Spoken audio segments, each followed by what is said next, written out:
بسم اللہ الرحمن الرحیم۔ السلام علیکم جناب، سٹوری میں نے ایک ہی شیئر کرنی ہے۔ نواز شریف صاحب کے سخت بیانات، ایک مرتبہ پھر اینٹی اسٹیبلشمنٹ بیانیہ، یہ کیا چکر ہے؟ اور ساتھ ہی فیض آباد دھرنا کیس کا ریویو پٹیشن لگ گیا ہے۔ 28 تاریخ کو اس کی نظر ثانی اپیل سنی جائے گی۔ یہ نظر ثانی کس کس نے فائل کی تھی، اور یہ نواز شریف صاحب دوبارہ کیوں اینٹی اسٹیبلشمنٹ سٹانس، اور کیا شہباز شریف صاحب کچھ کنٹرول ٹاور کا کوئی پیغام لے کے گئے تھے، لیکن اس کے باوجود بھی نواز شریف صاحب کی سوئی وہیں پہ اٹکی ہوئی ہے؟ کیا چکر ہے؟ آج میں آپ کے ساتھ، میں نے کبھی ایسی بات نہیں کی، لیکن آج میں چیلنج کر کے کہتا ہوں کہ آپ کے ساتھ میں نے وہ ایکسکلوسیو نیوز شیئر کرنی ہے جو ابھی تک کوئی میڈیا نہیں شیئر کر رہا، کوئی ویلاگر نہیں شیئر کر رہا۔ یہ میں نواز شریف صاحب کے سخت بیانات کیا ہیں اور کیوں ہیں، اس کے پیچھے راز کیا ہے، یہ ساری چیزیں میں نے بہت ہی ایکسکلوسیو نیوز کچھ آپ کے ساتھ شیئر کرنی ہے۔ سب سے پہلے آپ چینل سبسکرائب کر لیجئے اور جو گھنٹی کا نشان ہے اسے ضرور پریس کیجئے تاکہ ہر نئی آنے والی ویڈیو آپ تک پہنچتی رہے۔ اس کے بھی آخر پہ وہ ساتھ جو واٹر پروجیکٹس ہیں اس کا ہم لگاتے ہوتے ہیں، آپ وہ بھی دیکھیے گا۔ اور ہمارے واٹر پروجیکٹس الحمدللہ آپ کے تعاون اور اللہ کے کرم سے چل رہے ہیں۔ ساری نیوز بھی انجوائے کریں، سب کچھ، اور پولیٹیکل نیوز بھی انجوائے کریں، کرنٹ افیئرز نیوز بھی انجوائے کریں، سارا کچھ، لیکن ساتھ اللہ کا کام چلتا رہے۔ اور ظفر نقوی ویلفیئر فاؤنڈیشن کے ساتھ مل کر پیاسی انسانیت کو ضرور پانی پلائیے۔ آجائیں جناب، یہ بات یہ ہے کہ شہباز شریف صاحب آئے، 1 مہینہ گزار کے لندن میں، وہاں پہ بڑی بڑی میٹنگز ہوئیں، بہت ہی اہم میٹنگز ہوئیں، اور وہاں پر نون لیگ کے تقریباً ساری کے ساری جو رہنما تھے وہ سارے کے سارے وہیں پہ موجود تھے۔ شہباز شریف صاحب آئے، انہیں 48 گھنٹے بمشکل گزرے تھے کہ جناب پھر پتہ چلا وہ تو پھر لندن جا رہے ہیں، پھر چہمے گوئیاں تو ہونی تھی نا۔ پھر اگر آپ 1 مہینہ گزار کے لندن میں آئیں اور 48 گھنٹے یہاں پہ گزاریں اور فوراً ہی جناب نواز شریف صاحب نے بلا لیا، یا وہ خود گئے یا وہ کسی کا پیغام لے کے گئے، تو کچھ اس طرح کی سرگوشیاں، کچھ چہمے گوئیاں، کچھ اس طرح کی ٹوئن سٹیز کے، یعنی یہ جو شہر اقتدار ہے راولپنڈی یا اسلام آباد، اس کی فضاؤں میں کوئی اس طرح کی خبریں تو پھیلنی تھی نا۔ بات تو یہ ہے۔ پھر ساتھ مریم نواز صاحبہ بھی گئیں، ان کا تو خیر آلریڈی شیڈیولڈ تھا، لیکن گئیں تو صحیح۔ باقی ہم نے دیکھا پھر باقی رہنما بھی وہاں پہ لندن میں ایک بڑی میٹنگ بھی ہوئی اور مسلسل ہو رہی ہے۔ اس میں کیا طے پایا گیا؟ مطلب جب شہباز شریف صاحب آئے تو وہ اناؤنس کر کے آئے تھے وہیں لندن میں کھڑے ہو کے 21 اکتوبر کو نواز شریف صاحب آئیں گے، پہلے تو فلاں ہفتے آئیں گے، فلاں مہینے آئیں گے، لیکن جب ڈیٹ اناؤنس ہوئی، جب تاریخ اناؤنس ہوئی، مہینہ اناؤنس ہوا، تاریخ اناؤنس ہوئی، دن اناؤنس ہوا، اس وقت لوگوں نے سیریس لینا شروع کیا کہ نواز شریف صاحب تو آ رہے ہیں۔ اچھا، اس دوران جب شہباز شریف صاحب یہاں آئے، اس وقت نواز شریف صاحب نے وہاں سے سٹیٹمنٹ دیا کہ فلاں مجھے ہٹانے کے پیچھے 4 ججز، اور ان 4 ججز کے پیچھے 2 جرنیل تھے۔ اب اس بیانیے نے پھر سے ایک کھلبلی سی مچا دی، پھر سے ایک تھر تھراٹ سی ہو گئی، پھر سے ایک کپ کپی سی لگ گئی بہت ساروں کو، اور کہا کہ یار یہ پھر سے نواز شریف صاحب وہ اینٹی اسٹیبلشمنٹ بیانیہ، اور پھر سے وہی سخت بیانیہ ہے۔ ٹھیک ہو گیا، میں نے ابھی ایکسکلوسیو نیوز شیئر نہیں کی، ٹھیک ہے۔ اچھا، سنا کہ زرداری صاحب اور یہ جو 2 دن پہلے چودھری شجاعت صاحب کی ملاقات ہوئی، اس میں بھی یہ چیز ڈسکس کی گئی کہ نواز شریف جس بیانیے کی بات کر رہے ہیں وہ بیانیہ نقصان دہ ہے۔ اپنی پارٹی کے اندر بھی یہی باتیں ہوئیں کہ یہ بیانیہ نقصان دہ ہے۔ اچھا، وہ بیانیہ نواز شریف صاحب کی زبان سے تو ہم نے سنا، لیکن وہ بیانیہ ہم نے شہباز شریف صاحب کی زبان سے نہیں سنا، وہ بیانیہ ہم نے خواجہ آصف کی زبان سے نہیں سنا، کسی اور رہنما کی زبان سے بھی نہیں۔ البتہ رانا ثناء اللہ صاحب نے وہ بیانیہ کہا ہے، اور کہہ دیا ہے کہ یہ جو جنرل باجوہ ہیں اور جنرل فیض ہیں اور یہ وہ لوگ ہیں یہ قوم کے مجرم ہیں، ٹھیک ہے جی، اور ان کو اسی طرح کٹہرے میں کھڑا کیا جائے گا۔ وہ تو کچھ آگے چلے گئے، انہوں نے یہاں تک بھی کہا کہ ہماری حکومت دوبارہ آئی تو جس طرح سے جنرل مشرف صاحب کو کٹہرے میں کھڑا کیا گیا تھا اسی طریقے سے ان کو بھی کٹہرے میں کھڑا کریں گے۔ ہیں سمجھ آ گئی آپ کو؟ ٹھیک ہے نا؟ اچھا، اس کے بعد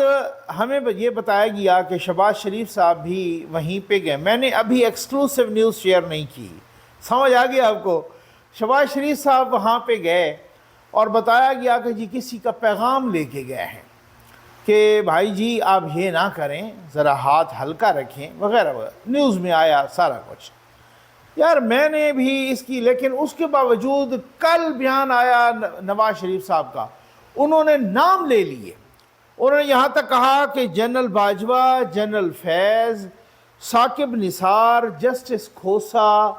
جسٹس شیخ عظمت سعید اور ایک جسٹس سروین کا نام لے لیا، جسٹس اعجاز الاحسن۔ یہ جو لوگ ہیں نا، 6 لوگ، 4 ججز اور یہ 2 جرنیل، اسی طرح سے کہ انہوں نے ساری تباہی مچائی ہے اور یہی قوم کے مجرم ہیں۔ پھر لوگوں نے سوچا، میں نے بھی دیکھا، میں نے کہا یار یہ کیا چکر ہے کہ ابھی تو شہباز شریف صاحب گئے ہیں اور ساری نیوز میں اسی طریقے سے سوشل میڈیا پر ہر کسی نے بڑا شیئر کیا، صحافیوں نے بھی اور اندر کے ذرائع نے بھی کہ جی وہ شہباز شریف تو سمجھانے گئے ہیں اور نواز شریف کو کہ جی ہلکا ہاتھ رکھیں، اور وہ گئے ہیں ایک دن اور دوسرے دن اس سے بھی سخت بیان آ گیا۔ یعنی ریٹائرڈ تو ریٹائرڈ نا، سرونگ جج کا نام لے کر کہنا یہ بہت بڑی بات ہوتی ہے، اور وہ سرونگ جج، اور پھر جہاں نواز شریف صاحب 21 کو آ بھی رہے ہوں، پھر کچھ شوشے چھوٹے، کچھ شرلیاں چھوٹیں، کچھ اس طرح کی نیوز کچھ لوگوں نے دی کہ جی نواز شریف کے پروگرام میں تبدیلی ہو سکتی ہے، اور اس کو کچھ صحافیوں نے جن میں اقرار الحسن صاحب بھی شامل، انہوں نے کہا کہ جی پلان کینسل ہو گیا ہے۔ تو فوراً شہباز شریف صاحب نے وہیں سے لندن سے بات کی اور انہوں نے کہا کہ نواز شریف کے آنے کے پلان یعنی 21 اکتوبر میں کوئی تبدیلی نہیں آئی، نواز شریف صاحب 21 اکتوبر کو ہی آئیں گے۔ اور نواز شریف صاحب نے پھر بیان داغ دیا کہ جنرل باجوہ، جنرل فیض، ثاقب نثار، آصف سعید کھوسا، عظمت سعید شیخ اور جسٹس اعجاز الاحسن یہی ذمہ دار ہیں ساری تباہی کے، اور یہ وہ کردار ہیں جن کو کٹہرے میں کھڑا کرنا پڑے گا، یہ وہ کردار ہیں جن کو سبق سکھانا پڑے گا، یہ وہ کردار ہیں جن کے خلاف قانونی کارروائی کرنی پڑے گی۔ اب لوگوں نے کہا یار نواز شریف صاحب کی سوئی تو اٹک گئی ہے ادھر ہی، اور یہ وہ کردار ہیں اور یہ ساری چیزیں۔ میں نے کہا یار بات یہ ہے، اب میں وہ ایکسکلوسیو نیوز اپنی شیئر کرنے لگا ہوں، ٹھیک ہے۔ میں نے کہا کہ میاں صاحب اب اتنے بھی سادہ تو نہیں ہیں، ایک بات ہے، میاں صاحب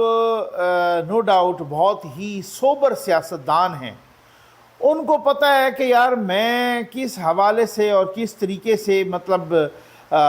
ایک راستہ ہموار ہوا، میں جا بھی رہا ہوں، اسی عدلیہ سے بھی میں نے انصاف بھی لینا ہے اور سارا کچھ، اور یہ وہ، اور پھر اس کے بعد کچھ رہنماؤں سے میں نے کچھ عرصہ پہلے بات کی تھی، نون لیگ کے رہنماؤں سے،